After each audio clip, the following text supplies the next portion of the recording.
Agora vamos pro lado da reflexão. Tem falhas de linguagem corporal que as pessoas odeiam na gente.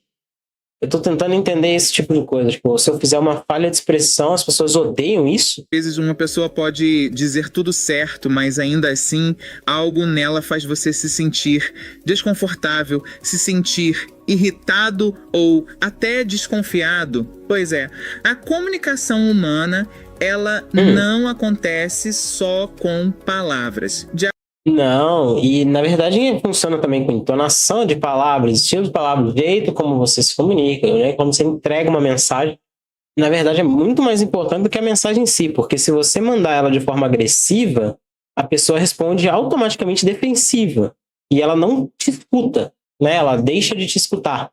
Deixa de ser uma discussão, uma argumentação para ser uma discussão. De acordo com o psicólogo Albert Mehrabian, a Universidade da Califórnia, até 93% da nossa comunicação emocional acontece por meio da linguagem não verbal, ou seja, pelos gestos, pela postura, pelas expressões faciais e até pela distância que a gente mantém do outro.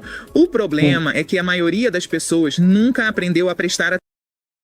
Eu esqueci de um detalhe. Eu agora tô deixando os negócios abertos para facilitar. Tem que deixar isso aqui aberto. Atenção na própria linguagem corporal. E pior, sem perceber, a gente pode estar enviando sinais corporais que afastam os outros. Mesmo quando a gente pode estar enviando sinais corporais que afastam os outros. Mesmo quando a gente tem as melhores intenções. E no AnimaCast de hoje a gente vai falar sobre 8 falhas de linguagem corporal que as pessoas mais odeiam. São aquelas atitudes sutis que o cérebro do outro detecta como se fosse ameaça, desinteresse ou falta de conexão. Bora ver isso. Imagine que você está contando algo importante e de repente a pessoa pega o celular e começa a rolar a tela. Mesmo que ela diga que desrespeito invisível. Te ouvindo, alguma coisa dentro de você se fecha. E isso tem nome. É fubbing, a junção de phone e snubbing, que significa ignorar. E pesquisas realizadas na Baylor University mostraram que o fubbing, essa coisa de prestar atenção ao celular enquanto o outro fala, isso ativa no cérebro de quem está sendo ignorado as mesmas regiões relacionadas à rejeição social, que é também o mesmo circuito que responde à dor física. Ou seja, a pessoa entende que está sendo trocada por uma tela e isso literalmente dói. Além disso, insulta a pessoa, bem dizer, dizer, né? mina a empatia. Então você que pega o celular para poder ler uma mensagem enquanto uma pessoa está desabafando com você ou falando com você, tome muito cuidado. Eu já fiz isso. Acontece, porque você fica querendo ler a mensagem, só que você foca no que a pessoa está falando. Mas você responde uma mensagem, você digita, você acha que não custa, né, eu fazer essas duas coisas mesmo. Mas aí você está ofendendo a pessoa, dizendo que basicamente você está entediado. E reduz a sensação de conexão. E de acordo com estudos que foram publicados no Journal of Applied Social Psychology, casais que fazem isso com frequência, eles relatam menor satisfação no relacionamento e mais conflitos. Então, se você quer demonstrar respeito, o gesto mais poderoso é simples. Olhe nos olhos da outra pessoa enquanto ela fala e guarde o celular. Segunda coisa, cada cultura tem um mapa invisível chamado de distância pessoal. Pois é. Em geral, o espaço confortável entre duas pessoas que estão conversando é de mais ou menos um braço de distância. E quando alguém ultrapassa essa linha sem permissão, o corpo do outro reage imediatamente. É que o cérebro da gente, ele possui uma área específica chamada de campo peripessoal, que é uma espécie de bolha protetora que detecta quando algo ou alguém invade o nosso espaço. Aí, quando isso acontece, o sistema nervoso libera adrenalina e ativa as regiões do cérebro ligadas à vigilância e ao medo. A de falar a real que talvez eu já tenha sido invasiva com alguém, mano. É complicado isso. Às vezes você simplesmente acha que a pessoa tá legal, de boa com você, sei lá, você empolgou com a amizade da pessoa, com a conversa, aí você fica mais perto, sei lá.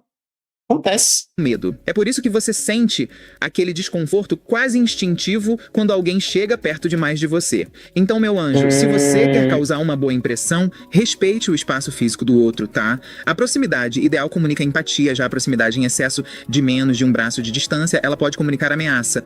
Outra coisa importante é o aperto de mão. O aperto de mão, ele é uma das formas mais antigas de comunicação não verbal e surgiu como um gesto de confiança, para mostrar que você não estava armado. E mesmo hoje, ele continua aperto de mão fraco? Mas eu dou um abraço nas pessoas. Sobre você, porque alguns estudos da Universidade do Alabama, eles mostraram que as pessoas formam julgamentos sobre a força, sobre a competência e sobre a estabilidade emocional do outro. Uai, mas ela tá cumprimentando um gigante aqui? Ela tá de joelho e o cara tá a 3 metros do Já chão? nos primeiros segundos de um aperto de mão. Pois é. E um aperto muito fraco, o famoso peixe morto, ele ativa uma percepção automática de fraqueza, de falta de energia, ou até de falta de sinceridade e de interesse pelas pessoas. Porque o cérebro interpreta essa ausência de firmeza como um sinal de instabilidade emocional. Então, a dica é simples. Um aperto de mão firme, com contato visual e com um leve sorriso, isso transmite confiança, calor humano e segurança. Eu vou te falar, tem vezes que a gente faz isso de propósito, tá? A gente mexe uma dessa de propósito, porque tipo, a gente não quer nem cumprimentar aquela pessoa, mas pra dar um acordo social ali, você não sai mal na fita de que odeia aquela pessoa, você vai lá e dá um aperto de mão fraco. Isso sinaliza pra própria pessoa, ó, fica perto não. Valeu? Mas sem exageros, tá? Não vou brigar com você, não vou embora porque você tá aqui, mas não fica perto não. Porque força demais comunica dominação, e isso também afasta as pessoas. Quarto ponto, sabe quando alguém segura uma bolsa, uma prancheta, um copo ou até o celular entre o corpo dela e o da outra pessoa? Pois é, isso é uma forma inconsciente de criar uma barreira psicológica. E alguns pesquisadores da Universidade de Manchester observaram que o uso de objetos como escudo é um comportamento autoprotetor. Ou seja, o corpo tenta se esconder atrás de algo quando ele se sente vulnerável ou inseguro. E o problema é que o cérebro do outro também percebe essa barreira. Ele percebe uma certa defensividade, uma certa desconfiança ou desinteresse por parte de quem segura o objeto. Por isso, em conversas importantes, como entrevistas ou encontros, mantenha o tronco livre, as mãos visíveis e a postura aberta. Isso sinaliza autenticidade e receptividade, 2 ingredientes essenciais da conexão humana. Esse quinto ponto agora é muito interessante. Os olhos da gente, eles são literalmente uma janela para o nosso sistema nervoso. E o termo scleral show, isso se refere a quando a parte branca dos olhos, a esclera, aparece em excesso. E isso geralmente acontece por causa de tensão muscular ao redor das pálpebras. Só que esse padrão é interpretado pelo cérebro dos outros como um sinal de alerta. É como se você tivesse assustado. E um estudo da eu estou no momento, tipo, quê? Tu vai olhar pra minha escala e falar, meu Deus. Universidade de Kyoto mostrou que o ser humano é extremamente sensível à direção e à forma dos olhos dos outros. E isso evoluiu como um mecanismo de sobrevivência para detectar perigo. Assim, quando a gente está com os olhos muito abertos, o cérebro da outra pessoa ativa logo a amígdala, que é a região que processa o medo e a ameaça. A amígdala? E como é que a gente evita, então, deixar as pessoas nesse estado? Muito simples. Relaxe a musculatura facial e mantenha o olhar natural e presente. É aquela coisa, um olhar tranquilo, comunicação... Não fique basicamente o negócio é não entre em desespero, não invada os outros. Segurança emocional e confiança. Sexto, você... Mas também não se afasta muito. Mas também não pega forte, mas também não pega fraco. Mas aí também não olha... Já ouviu falar no termo resting bitch face? É uma gíria, mas a ciência realmente reconhece esse fenômeno. Algumas pessoas têm expressões neutras que parecem zangadas, entediadas ou julgadoras, mesmo quando elas estão completamente calmas. Pois sou essa pessoa. Minha cara, eu não sei o que vem na minha cara, mas acham que eu sou uma pessoa metida ou muito fechada. E aí conversa comigo e fala, tá tudo bem, ótimo. Nossa, você é tão legal. E alguns estudos da Noldos Information... Não tô inflando meu ego aqui. Uma pessoa simplesmente tinha a impressão completamente errada de mim. Que é uma empresa que analisa microexpressões faciais, eles mostraram que o cérebro humano detecta emoções negativas em rostos neutros com muito mais rapidez do que as emoções positivas, por uma questão de sobrevivência. Ou seja, se o seu rosto em repouso transmite raiva, as pessoas à sua volta podem se retrair antes mesmo delas te conhecerem direito.